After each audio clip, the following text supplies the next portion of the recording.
Hello नमस्कार दोस्तों, आज हम फिर से हाजिर हैं एजुकेशन लोन सीरीज के एक और इन्फॉर्मेटिव वीडियो के साथ। तो दोस्तों, जैसा कि आप स्क्रीन पे देख पा रहे हैं, हम ऑलरेडी एजुकेशन लोन्स पे बहुत से वीडियोस बना चुके हैं। उनमें से कुछ वीडियोस के थंबनेल आप अपनी स्क्रीन पे देख पा रहे हैं। इसके अलावा loan against property rental, auto loans, 4 wheelers, 2 wheelers, commercial vehicles, personal loans, loan against property mortgage. तो दोस्तों, हर तरह के लोन स्कीम आपको हमारे चैनल पे प्लेलिस्ट मिल जाएंगी, चाहे वो होम लोन हो, कार लोन हो, एजुकेशन लोन हो, गोल्ड लोन हो। और ये प्लेलिस्ट हम रेगुलरली अपडेट करते रहते हैं। और आज के वीडियो में मैं आपको बताऊंगा कि बैंक ऑफ बड़ौदा से आप अब्रॉड स्टडीज़ के लिए कैसे लोन ले सकते हैं, क्या क्या डॉक्यूमेंटेशन रिक्वायर्ड होगी, कौन कौन से कोर्सेज एलिजिबल हैं, क्या इंटरेस्ट रेट है, सिक्योरिटी क्या है, मार्जिन क्या है, और क्या क्या आपसे चार्जेस लिए जाएंगे। मैं हूं आपका दोस्त रोहित, स्वागत करता हूं आप सबका टेकी पंडित में। और जुड़े रहिए हमारे साथ ऐसे ही इंफॉर्मेशनल वीडियोस के लिए। तो आइए स्टार्ट करते हैं आज का ये वीडियो।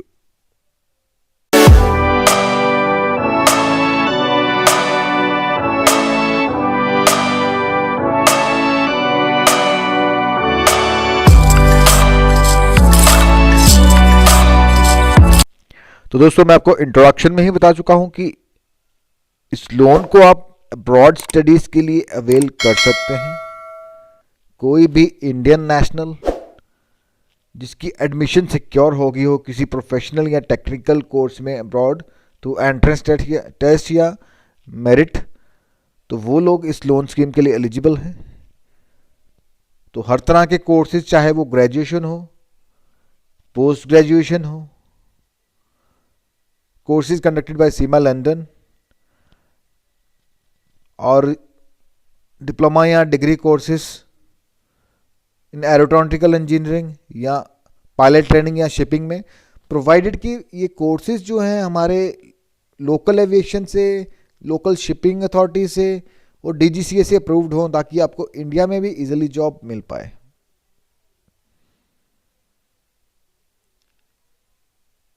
तो कुछ प्रीमियर इंस्टीट्यूट्स हैं जिनकी लिस्ट आपको बैंक की वेबसाइट पे मिल जाएगी। अगर आप चाहेंगे तो मैं आपको डिस्क्रिप्शन बॉक्स में प्रोवाइड कर दूंगा, जो कि प्रेफर्ड इंस्टीट्यूट जिनको माना गया है, जिनके लिए लोन बैंक बहुत इजीली देता है और कम रेट ऑफ इंटरेस्ट पे देता है।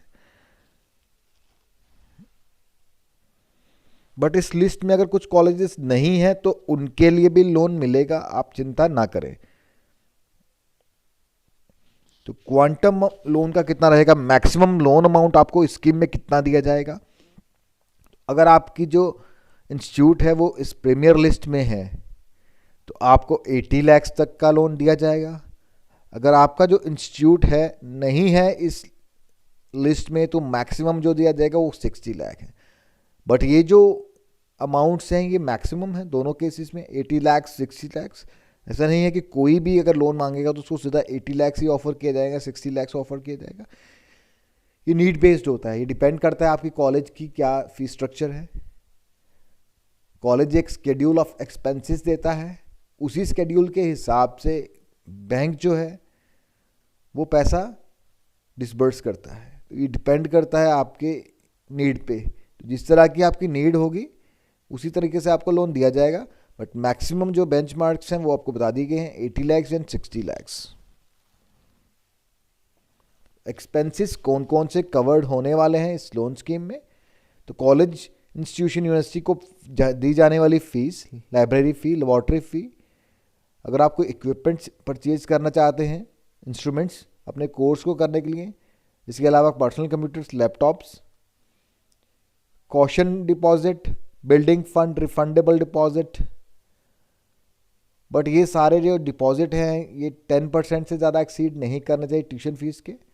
ऐसा नहीं है कि ट्यूशन फीस कुछ और कॉशन डिपॉजिट एक्स्ट्रा डाल दिया है, तो ये प्रोपोर्शनेट होनी चाहिए सारी चीज़ें। ट्यूशन फीस के 10% से ज़्यादा नहीं होना चाहिए, चाहे वो बिल्डिंग फंड हो, कॉशन डिपॉजिट हो, रिफंडेबल डिपॉजिट हो। अगर परचेज ऑफ कंप्यूटर असेंशियल है वो भी आप ले सकते हैं। इंश्योरेंस प्रीमियम स्टूडेंट बोरोवर का, जो स्टूडेंट बाहर पढ़ने जा रहा है उसका इंश्योरेंस। अगर कोई और एक्सपेंसेस है इसके अलावा, study tours, project works, thesis, तो उसके एक्सपेंसेस भी कवर हो सकते हैं इसमें। ट्रैवलिंग एक्सपेंसेस, आपके आने और जाने का ट्रैवलिंग एक्सपेंसेस भी इसमें कवर हो सकते हैं। उसके अलावा अगर कोई आप एक्सटर्नल कोचिंग या ट्यूशन ले रहे हैं वो इसमें कंसीडर नहीं किया जाएगा। इसमें बस कॉलेज का ही कंसीडर किया जाएगा। कॉलेज के जो भी एक्सपेंसेस हैं, जो भी कवर्ड होंगे, वो सब इसमें कंसीडर होंगे। एक्सटर्नल कोचिंग या ट्यूशन इसमें कंसीडर नहीं की जाएगी। तो डॉक्यूमेंट्स क्या क्या लिए जाएंगे आपसे इस लोन के लिए? तो जो बोरोवर है, स्टूडेंट है, उसका केवाईसी लिया जाएगा। केवाईसी में एड्रेस प्रूफ और आईडी प्रूफ होता है। इसके अलावा उसके जो पेरेंट गार्डियन है, जो एज ए को बोरोवर जिनको ऐड किया जाएगा, उनके भी केवाईसी फॉर्म। तो केवाईसी में एड्रेस प्रूफ, आईडी प्रूफ लिया जाता है। तो एड्रेस प्रूफ में आप कुछ भी वैलिड एड्रेस प्रूफ दे सकते हैं, जैसे कि passport, piped gas connection bill, electricity bill, landline telephone bill, तो कोई भी valid address proof. ID proof में PAN card, voter ID, driving licence. और जो मेजर हैं, जो स्पाउस हैं, जिनको गार्जियन लिया जा रहा है, सॉरी स्पाउस नहीं, जो एज ए गार्जियन है अलावा, स्टूडेंट के अलावा, उनका पैन कार्ड तो मस्ट ही है, क्योंकि उनका जो सिबिल जनरेट किया जाएगा, पेरेंट गार्डियन का जो है वो सिबिल जनरेट किया जाएगा और उनकी रीपेमेंट हिस्ट्री देखी जाएगी उससे। तो सिबिल स्कोर पे डिपेंड करेगा कि वो लोन सैंक्शन किया जाएगा कि नहीं। लेटेस्ट फोटोग्राफ्स दिए जाएंगे। इनकम प्रूफ लिया जाएगा। डिपेंड करेगा पेरेंट गार्डियन की जो इनकम है वो किस तरीके से है। अगर वो सैलरीड है तो लेटेस्ट 3 सैलरी स्लिप्स ली जाएंगे। उसके अलावा बैंक स्टेटमेंट लास्ट 6 मंथ्स की। उसके अलावा फॉर्म 16 या आईटीआर की कॉपीज। तो अगर आपके जो पेरेंट गार्डियन है वो बिजनेसमैन है, सेल्फ एम्प्लॉयड है, तो उनको देनी होगी आईटीआर की कॉपी, लास्ट 3 साल की इनकम टैक्स रिटर्न्स की कॉपीज। तो इंटरेस्ट रेट क्या चार्ज किया जा रहा है, सॉरी, इसके अलावा डॉक्यूमेंट्स और भी थे। तो जो स्टूडेंट है उसकी मार्क्स कार्ड वगैरह, लास्ट क्वालिफाइंग एग्जाम की, फिर उसके लिए ऑफर लेटर चाहिए होगा यूनिवर्सिटी का, जिस यूनिवर्सिटी में आप एडमिशन ले रहे हैं वहाँ का ऑफर लेटर। फिर स्केड्यूल ऑफ एक्सपेंसेस, वो भी यूनिवर्सिटी ही देगी। गैप सर्टिफिकेट अगर एलिजिबल है तो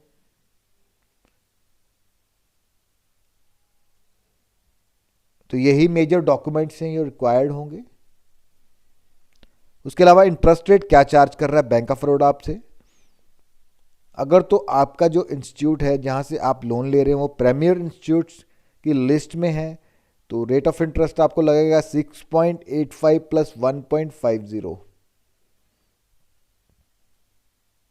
और अगर आपका जो इंस्टीट्यूट है वो इस लिस्ट में कवर्ड नहीं है तो आपको जो रेट ऑफ इंटरेस्ट लगेगा 6.85 प्लस 2.15। तो इसमें आपको अराउंड 60.65% इंटरेस्ट ज़्यादा है अगर आपका जो प्रीमियर इंस्टीट्यूट में कवर्ड नहीं है तो ये बन रहा है कुछ 9% अगर आप जो प्रीमियर इंस्टीट्यूट की लिस्ट में नहीं है। अगर आपका इंस्टीट्यूट जो है प्रीमियर इंस्टीट्यूट की लिस्ट में है तो 8.35% के करीब है। तो रेट ये हैं, वेरी कर रहे हैं। तो वैसे भी रेट्स जो हैं फिक्स नहीं रहते हैं। आप जब भी लोन लें लेटेस्ट रेट्स जो है बैंक की वेबसाइट से कंफर्म कर लें या बैंक में जाके कंफर्म करवा लें। ये प्रेजेंट रेट्स हैं जो आप अभी स्क्रीन पे देख रहे हैं। और जो हॉलीडे पीरियड होता है उसमें आपको सिंपल इंटरेस्ट ही चार्ज किया जाता है।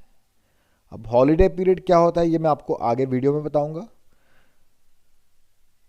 0.5% कंसेशन दी जाएगी गर्ल्स स्टूडेंट को।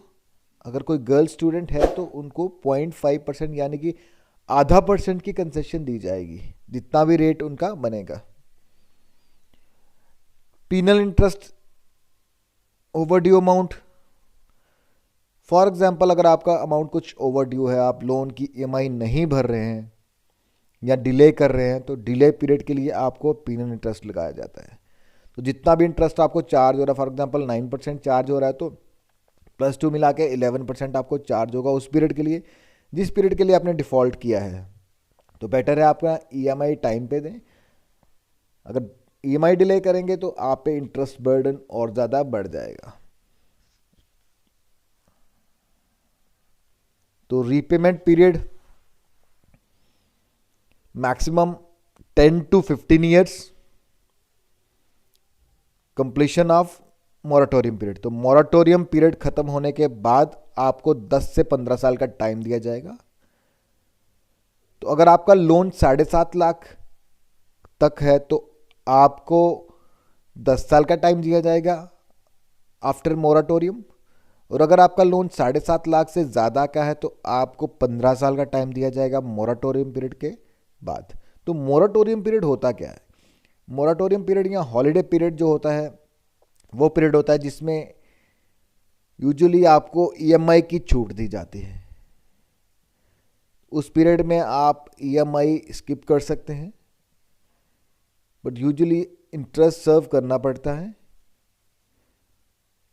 और बैंक ऑफ बड़ौदा क्या कर रहा है कि आपको जो मोराटोरियम पीरियड के टाइम में जो रेट ऑफ इंटरेस्ट लग रहा है वो सिंपल इंटरेस्ट लग रहा है, बट ये एजुकेशन लोन में ही ऐसा होता है, बाकी लोन्स में ऐसा नहीं होता है। उसके बाद आपको कंपाउंड इंटरेस्ट लगना स्टार्ट हो जाएगा। तो जितना आपका कोर्स पीरियड है प्लस 1 ईयर, ये आपका हॉलीडे पीरियड है, तो इसमें आपको सिर्फ सिंपल इंटरेस्ट ही चार्ज किया जाएगा। तो उस टाइम में आप इंटरेस्ट सर्व करते रहें ताकि आप पे एडिशनल बर्डन ना रहे। और जैसे ही बच्चे का कोर्स ख़त्म हो, मोराटोरियम ख़त्म होगा, उसके बाद वो जैसे ही जॉब करना शुरू करते हैं तो आपकी पूरी इंस्टॉलमेंट स्टार्ट हो जाएगी। तब तक आपको इंटरेस्ट सर्व करना है और वो भी सिंपल।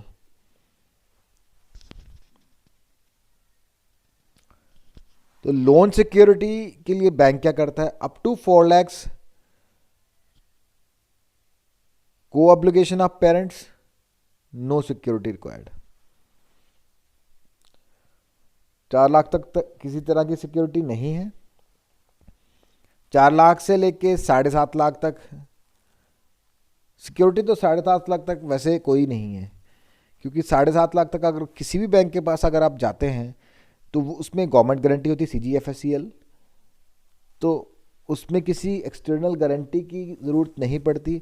बट 4 लाख से ऊपर अगर लोन होगा तो बैंक एक शायद आपसे अंडरटेकिंग ले लेगा, असाइनमेंट ऑफ इनकम, जो आपकी इनकम फ्यूचर में होगी स्टूडेंट की जॉब लगने के बाद, शायद उसकी असाइनमेंट बैंक करवा सकता है। बट यूजुअली 7.5 लाख तक कोई गारंटी नहीं होती है। हाँ, अगर आपका लोन 7.5 लाख से ऊपर है तो आपको कोई टैंजिबल कोलेक्ट्रल सिक्योरिटी देनी होगी, जैसे कि लैंड या कोई और डिपॉजिट वगैरह, जो कि आपका लोन अमाउंट जो है स्टूडेंट का 100% उसको कवर करेगा। तो जितने का लोन होगा, फॉर एग्जांपल 10 लाख का लोन है तो 10 लाख की बराबर की आपको कोई लैंड या कोई मूवेबल या इमूवेबल प्रॉपर्टी आपको देनी होगी, जिससे आपका लोन जो है वो कवर हो जाएगा। ये लोन सिक्योरिटी 7.5 लाख से ऊपर ही ली जाती है। 7.5 लाख तक किसी सिक्योरिटी की ज़रूरत नहीं पड़ती है। उसके अलावा जो स्टूडेंट की इनकम होती है वो भी असाइन कर दी जाती है। डिसबर्समेंट कैसे किया जाता है लोन का? तो डिसबर्समेंट जो होता है लोन का, यानी कि मतलब स्टूडेंट को पैसे कब और कैसे दिए जाते हैं। तो डिसबर्समेंट होता है पहले सारा फॉर्मेलिटीज़ करने के बाद, पहले आपसे एप्लीकेशन फॉर्म भरवाया जाता है, साथ में आपको डॉक्यूमेंटेशन वगैरह सब कंप्लीट लिया जाता है। उसके बाद में बैंक लोन प्रोसेस करता है और इसका डिसबर्समेंट जो होता है डायरेक्टली इंस्टीट्यूशन को जाता है। पैसा स्टूडेंट को नहीं मिलता, ना उसके गार्जियन या पेरेंट्स को दिया जाता है। तो जो भी लोन अमाउंट सैंक्शन होता है वो सीधा यूनिवर्सिटी या स्कूल को जाता है, और वो भी एक साथ लमसम में नहीं जाता, ये टर्म वाइज या ईयर वाइज जाता है। जिस तरीके से अगर आप सेमेस्टर वाइज पढ़ रहे हैं वहाँ पे, तो सेमेस्टर वाइज आपकी जो फीस होगी सेमेस्टर फ़ी, वो बैंक उसको ट्रांसफ़र कर देगा।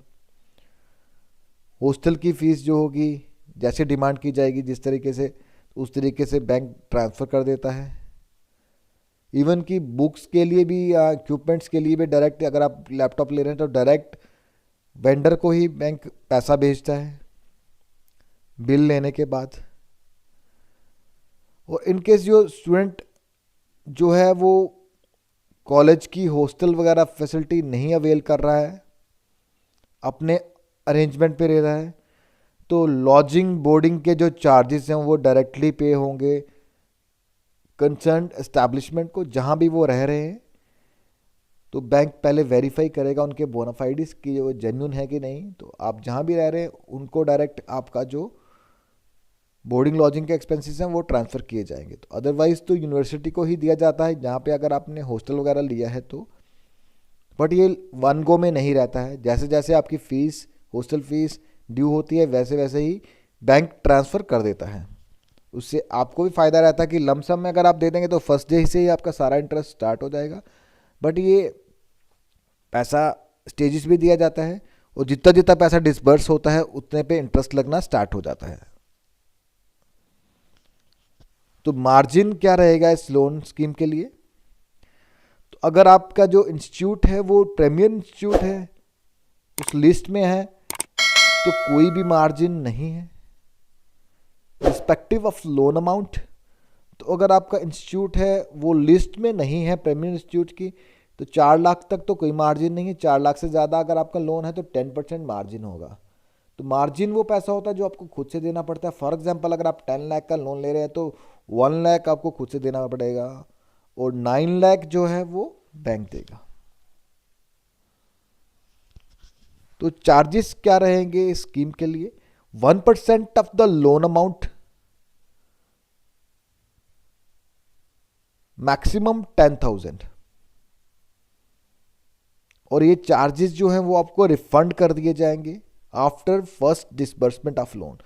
जैसे ही पहली इंस्टॉलमेंट आपके इंस्टीट्यूट को, कॉलेज को भेजी जाएगी, डिसबर्स की जाएगी आपको अमाउंट, वैसे ही आपको जो भी चार्जेस होंगे वो आपको रिफंड कर दिए जाएंगे। तो चार्जेस पहले बैंक लेगा, तो जैसे ही आपका लोन सैंक्शन हो जाएगा, पैसा डिसबर्स होगा, तो वो चार्जेस आपको रिफंड हो जाएंगे। हाँ, बट अगर आपका लोन जो है वो 7.5 लाख से ज़्यादा है तो उस केस में बैंक आपसे मॉर्गेज लेता है। और प्रॉपर्टी मॉर्गेज अगर आप देते हैं तो लमसम आपसे 7,500 रुपया लिया जाएगा, जो कि प्रॉपर्टी की वैल्यूएशन के लिए और लीगल ओपिनियन के लिए दिया जाएगा। क्योंकि कोई भी प्रॉपर्टी अगर बैंक मॉर्गेज करता है तो उस प्रॉपर्टी की जो है वैल्यूएशन की जाती है बैंक के पैनल वैल्यूअर के द्वारा, और उसके बाद उसका लीगल ओपिनियन लिया जाता है बैंक के पैनल लॉयर के द्वारा, और वो दोनों के चार्जेस होते हैं। तो बैंक लमसम उसके लिए 7,500 रुपये आपसे ले रहा है और वो रिफंडेबल नहीं होगा। तो ये था bank of Baroda study abroad loan. तो दोस्तों कैसा लगा आपको आज का ये वीडियो? कमेंट करके कमेंट बॉक्स में ज़रूर बताएं। अगर आपको ये वीडियो पसंद आए तो वीडियो को लाइक करें, चैनल को सब्सक्राइब करें और वीडियो को शेयर करें। Thank you for watching.